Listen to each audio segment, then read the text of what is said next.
어르신들께서는 아마 어릴 적 기억이 있으실 겁니다. 기침이 심하거나 목이 아플 때 어머니가 약 대신 꿀 한 숟갈 떠주셨던 기억 말입니다. 그만큼 꿀은 예전부터 약처럼 보약처럼 여겨지던 음식이었습니다.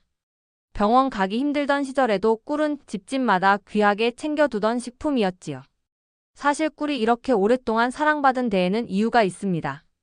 꿀은 벌이 꽃에서 모은 꿀샘을 농축해서 만든 천연식품으로 예전 사람들 눈에는 보기 드물게 달고 먹으면 기운이 나는 음식이었습니다.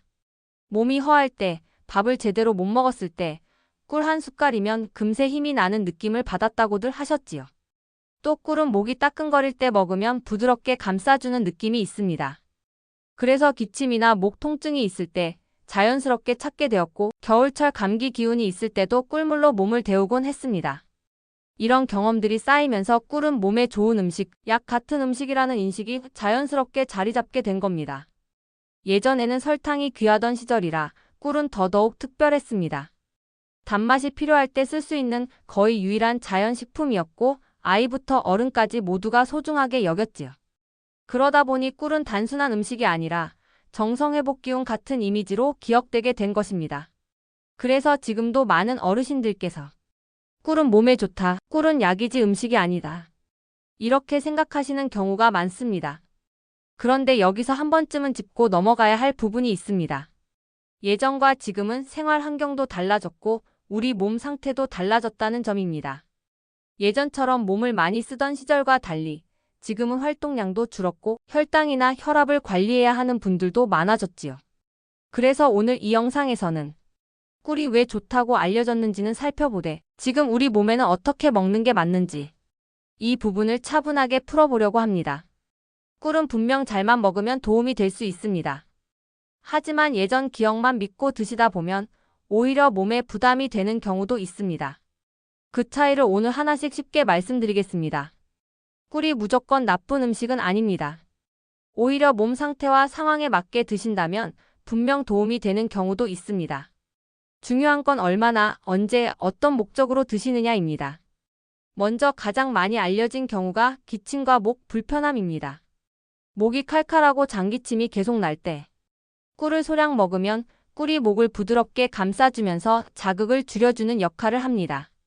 특히 따뜻한 물에 꿀을 조금 타서 천천히 마시면 마른 기침이나 밤에 심해지는 기침을 완화하는 데 도움을 받는 분들이 많습니다. 또 하나는 기운이 떨어졌을 때입니다. 식사를 거르셨거나 입맛이 없어서 제대로 못 드신 날, 몸이 축 처지고 힘이 없을 때가 있지요. 이럴 때 꿀은 빠르게 에너지를 보충해주는 역할을 합니다. 꿀은 복잡한 소화 과정 없이 비교적 빨리 흡수되는 당분을 가지고 있어서 갑자기 기운이 떨어질 때 소량 섭취하면 도움이 될 수 있습니다. 속이 허전하고 쓰린 느낌이 있을 때도 꿀을 찾는 분들이 계십니다. 꿀이 위 점막을 부드럽게 덮어주는 느낌을 주기 때문에 공복에 속이 불편한 분들 중 일부는 꿀을 아주 소량 드셨을 때 편안함을 느끼기도 합니다. 다만 이 역시 개인차가 있기 때문에 많이 드시는 것은 오히려 부담이 될 수 있습니다. 잠들기 전에도 꿀을 찾는 분들이 있습니다. 밤에 쉽게 잠들지 못하고 자다가 자주 깨는 분들 중에서는 따뜻한 우유나 물에 꿀을 아주 조금 넣어 마셨을 때 심리적으로 안정이 되고 잠들기 편해졌다고 느끼는 경우도 있습니다. 단, 이 역시 아주 소량일 때 이야기입니다.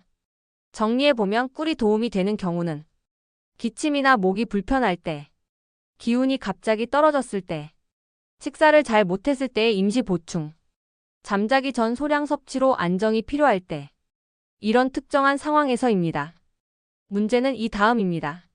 몸에 좋다니까 매일 한 숟갈씩 먹어도 될까? 많이 먹으면 더 좋은 거 아닐까? 이 질문에 대해서는 꼭 짚고 넘어가야 할 이야기가 있습니다.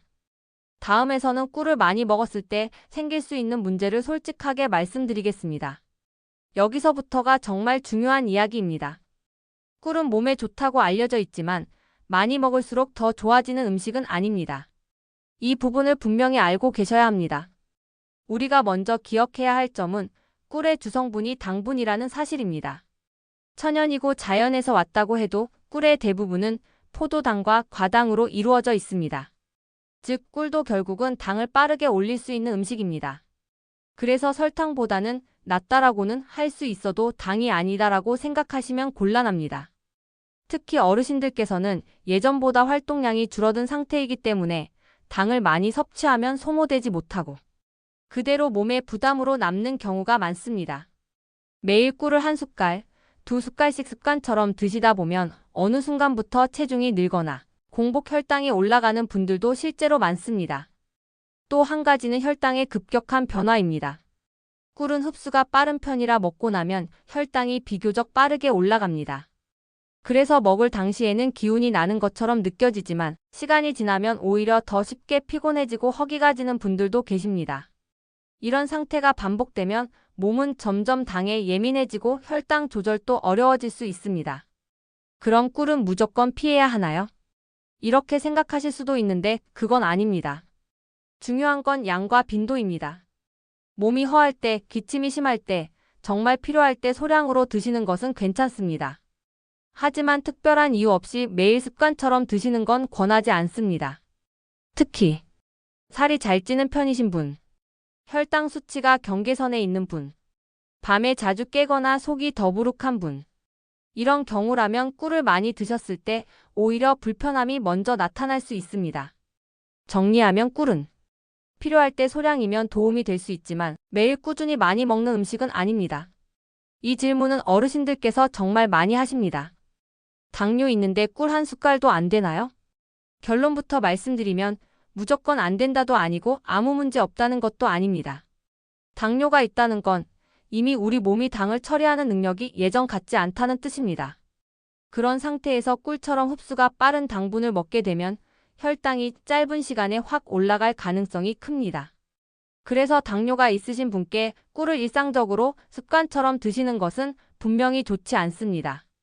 다만 여기서 많은 분들이 오해하시는 게 있습니다. 당뇨면 당건 무조건 독이다라고 생각하시는 경우인데 실제로는 상황과 양이 더 중요합니다. 예를 들어 식사를 거의 못하셔서 저혈당 증상이 올 것 같을 때 또는 심한 기침 때문에 밤에 잠을 못 주무실 정도일 때 아주 소량의 꿀을 사용하는 경우까지 전부 안 된다고 보지는 않습니다. 문제는 이걸 치료나 보약처럼 매일 반복하는 것입니다. 특히 당뇨가 있으신 분이 아침 공복에 꿀물, 잠자기 전 꿀 한 숟갈, 차 마실 때마다 꿀 첨가, 이렇게 드시는 습관은 혈당 관리에 큰 방해가 될 수 있습니다. 본인은 조금씩이라고 느끼지만 하루 전체로 보면 당 섭취가 계속 누적되기 때문입니다. 또 한 가지 주의하실 점은 꿀을 먹었을 때 혈당이 늦게 오르는 분도 있고 바로 오르는 분도 있다는 사실입니다. 그래서 나는 먹어도 괜찮던데? 라고 느끼셨더라도 수치로 보면 이미 부담이 되고 있는 경우도 있습니다. 그래서 당뇨가 있으신 분들께는 이렇게 정리해드리고 싶습니다. 매일 드시는 음식으로는 피하시고 정말 필요한 상황에서만 티스푼 반 정도 이내로 공복은 피하고 가능하면 식사 후에 이 정도가 현실적인 기준입니다. 다음에서는 많은 분들이 헷갈려 하시는 좋은 꿀 고르는 법과 언제 먹는 게 그나마 나은지 이 부분을 말씀드리겠습니다.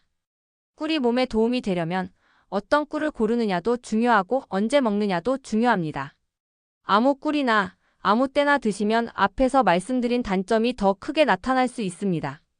먼저 꿀 고르는 법부터 말씀드리겠습니다. 시중에 보면 아카시아 꿀, 자파꿀, 벌꿀이라는 말이 붙은 제품들이 많지요. 여기서 중요한 건 성분표를 한 번은 꼭 보셔야 한다는 점입니다. 성분에 벌꿀 100%라고 적혀 있는지 아니면 사양 벌꿀이나 당류 혼합이 들어가 있는지를 확인하셔야 합니다. 꿀처럼 보이지만 실제로는 설탕 성분이 섞여 있는 제품도 적지 않습니다. 또 너무 묽거나 지나치게 향이 강한 꿀은 취향 차이가 있을 수 있지만 몸이 예민하신 분들께는 속을 불편하게 만들기도 합니다. 처음 드실 때는 소량으로 반응을 살펴보는 것이 가장 안전합니다. 다음은 먹는 타이밍입니다. 어르신들 중에 아침 공복에 꿀물을 드시는 분들이 꽤 계십니다. 하지만 이 습관은 혈당을 빠르게 올릴 수 있어서 특히 혈당이나 체중을 관리하시는 분들께는 권하지 않습니다. 공복에는 위도 예민하고 당 흡수도 더 빠르기 때문입니다. 그나마 나은 시간은 식사 직후나 간식으로 아주 소량입니다. 이때도 한 숟갈이 아니라 티스푼으로 반 정도면 충분합니다. 물이나 차에 타실 때도 단맛이 느껴질까 말까 정도면 됩니다. 또 하나 중요한 점은 뜨거운 물입니다. 너무 뜨거운 물에 꿀을 넣으면 꿀의 성분이 망가질 수 있고 위에도 자극이 될 수 있습니다. 미지근하거나 따뜻한 정도가 적당합니다. 정리하면 꿀은 벌꿀 100% 확인, 공복 피하기, 소량 필요할 때만, 너무 뜨거운 물은 피하기. 이 네 가지만 기억하셔도 꿀로 인한 부담은 크게 줄일 수 있습니다. 이 부분을 말씀드리겠습니다. 오늘 꿀에 대해 이야기하면서 꼭 드리고 싶었던 말씀은 이것입니다. 꿀은 무조건 좋은 음식도 아니고 절대 먹으면 안 되는 음식도 아닙니다. 예전에는 꿀이 귀했고 몸을 많이 쓰던 시절이었기 때문에 꿀 한 숟갈이 큰 힘이 되었을 수 있습니다. 하지만 지금은 생활 환경도 달라졌고 우리 몸도 예전과 같지 않습니다. 특히 혈당, 체중, 혈압을 관리해야 하는 어르신들께는 먹는 방식이 훨씬 더 중요해졌습니다. 꿀은 기침이 심할 때, 기운이 갑자기 떨어졌을 때, 식사를 거의 못했을 때, 이런 특정한 상황에서 소량으로 드시면 도움이 될 수 있습니다. 반대로 아무 이유 없이 매일 드시거나 몸에 좋다니까 습관처럼 드시면 그때는 약이 아니라 부담이 될 수 있습니다. 그래서 오늘 영상의 핵심은 이 한 문장으로 정리할 수 있습니다. 꿀은 필요할 때만 아주 조금이면 충분합니다. 이렇게 드시면 꿀은 여전히 우리 몸에 도움을 줄 수 있는 음식입니다. 하지만 내 몸 상태를 생각하지 않고 드시면 좋은 음식도 불편함으로 돌아올 수 있습니다.